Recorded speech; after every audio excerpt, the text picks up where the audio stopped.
అంతర్ముఖంగా మనం ప్రయాణం చేస్తే చాలా సమస్యలు చిన్నవైపోతాయి. మనం భయపడినంత పరిస్థితి ఇక్కడ ఉండదు.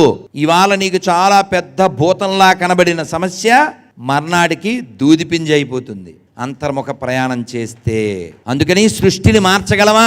దృష్టిని మార్చగలమా? దృష్టి మార్చుకోవాలి. దృష్టిలో దోషం లేకుండా చేసుకోవడానికి లోపలికి ప్రయాణం చేయాలి. దానికోసమే ఈ ప్రయత్నం అంతా. అందుకని మనం ఈ దృష్టి ఎలా ఉండాలి చెప్పారు మన శాస్త్రకారులు, మన ఆచార్యులు, మన పెద్దలు. అందుకని భగవంతుడికి అర్పించినప్పుడు కూడా భగవద్గీతలో పత్రం పుష్పం ఫలం తోయం యో మే భక్త్యా ప్రయచ్చతి తదహం భక్త్యా ఉపహృతం అశ్నామి ప్రయతాత్మనః.